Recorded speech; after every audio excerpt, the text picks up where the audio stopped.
The Caribbean's economic outlook for 2025 isn't looking too promising, with a growth forecast of just 2.1%, one of the slowest in the world. Their solution? Tear up the old economic playbook. Quote, countries must recalibrate their strategies and advance bold and practical reforms, says Carlos Felipe Jaramillo, the World Bank's vice president for Latin America and the Caribbean. But here's the catch. These sweeping changes might resolve some issues, yet they'll also open the door for increasing foreign influence. Can these global institutions come in and change the Caribbean? The more important question might be, at what cost? In this video, let's have a deeper look into what's happening with Caribbean economies, explore the World Bank's proposed solutions, and unpack how geopolitical shifts could expose even deeper vulnerabilities. Let's start with understanding the figures. Latin America and the Caribbean grew by 2.5% in the 2024-25 fiscal year. In January, a World Bank report projected an average growth of 2.5% for 2025-2026. According to the report, the economic downturn could be attributed to weaker public and private consumption. However, it's also important to note that the World Bank treats Latin America and the Caribbean as a singular entity under the banner of LAC. Hence, the figures are skewed by Argentina's recovery after 2 years of economic retraction. Now, if we take a closer look at the same report, estimates show a growth rate of 4.9% in 2025 and 5.7% in 2026. Most of this could be attributed to Guyana's booming oil extraction sector. However, even if we discount the Guyanese economy, the sector was expected to grow by 3.8% in 2025-26. Similarly, the UN World Economic Situation and Prospects Report also estimates a humble growth of 2.5%, lower than the global average of 2.8%. But once again, if you look closely, it's talking about the LAC, not just the Caribbean. The Caribbean average, for all intents and purposes, is higher than the global average. Here are a few countries affecting the regional average in the World Bank report. The Dominican Republic is expected to grow by 4.9% next year, while Jamaica is forecasted to see just 2.2% growth due to Hurricane Beryl, dropping to 1.6% in 2026. Haiti, struggling with gang violence and a humanitarian crisis, is also pulling the average down, making it hard to predict a positive outcome.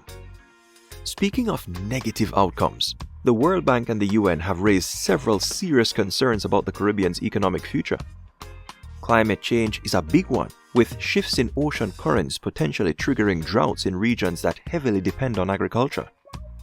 Over the past 30 years, 9 Caribbean nations have faced natural disasters whose economic toll surpassed 50% of their annual GDP. Another major issue is the region's reliance on imported fossil fuels, with over 90% of Caribbean power generation coming from outside sources.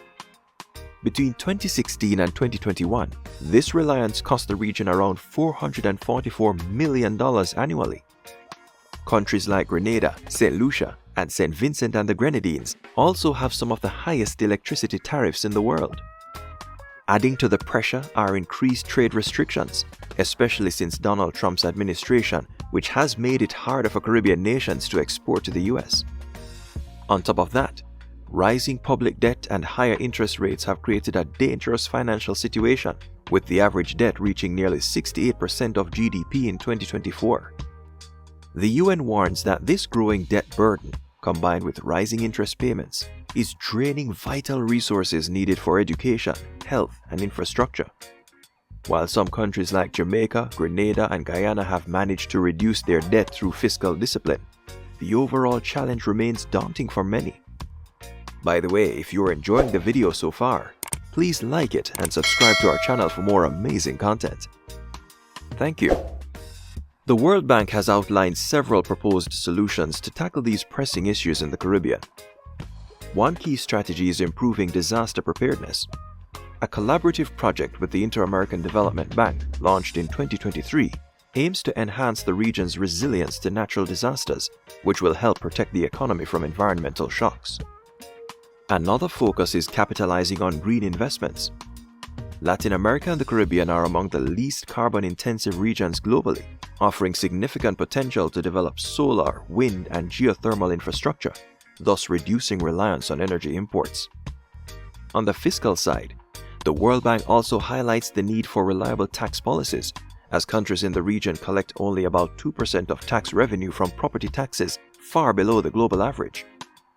Sustainable scaling and diversification are also crucial. As the World Bank's chief economist William Maloney suggests, emphasizing the importance of diversifying trade destinations, expanding service exports, and exploring near-shoring niches to boost productivity. Lastly, foreign investment is seen as essential for accelerating growth. The World Bank stresses the importance of access to technology and exploiting scale economies to drive growth in the region, highlighting the ongoing push to attract more foreign direct investment while controlling government spending. But there are some risks that the Caribbean needs to watch out for. For countries like Guyana and Suriname, foreign investment has been a game changer. Energy companies have come in, made large investments, helped develop human capital, and have raked in millions in profit. The issue is how these countries will translate those huge inflows from the booming oil industry into sustainable livelihoods for their population. At a time when crude oil prices are falling around the globe, the recent developments run the risk of making these countries over-reliant on energy exports, hence risking sustainable options. In net oil exporters like Trinidad and Tobago, falling prices may spell even more trouble. In addition, the country might attract new capital into upstream gas production, but it needs to decarbonize its commodities at the same time. While the bank's advice of increasing foreign investment remains high, it's not just a numbers game. Establishing a strong regulatory framework is an important part of responsible economic growth. Oil spills are still fairly common. Their threat to critical ecosystems in the region could wreak havoc on the already boisterous catastrophes. While the future looks bright, the Caribbean needs to grow responsibly. Scaling industries with rampant foreign investment may seem enticing on paper, but it could cause major issues down the line. As we look to the future, the Caribbean's economic path is anything but certain. With challenges like rising debt, climate change, and over-reliance on foreign investments, the region faces a crossroads. But with bold reforms, green investments, and a shift towards sustainable practices, there's still hope for growth and prosperity. It won't be an easy road, and there will be risks along the way. But if the Caribbean can navigate these challenges with resilience and innovation, it could emerge stronger, paving the way for a more sustainable and prosperous future for its people. Now, we'd like you to share your opinion with us. Do you believe the World Bank's proposed reforms will be enough to turn things around for the Caribbean? Or do you think the risks outweigh the rewards? And what do you think is the biggest challenge the region faces right now? Climate change, foreign investment, or rising debt? Share your views in the comments below and let's get a discussion going. Also, check out our video on why you should invest in the Caribbean in 2025. If you found this video insightful, don't forget to like, share, and subscribe. Turn on the notification bell so you never miss an update on the latest economic trends and global insights. Your support helps us bring more content straight to you. This is Caribbean Focus, and we'll see you in the next video.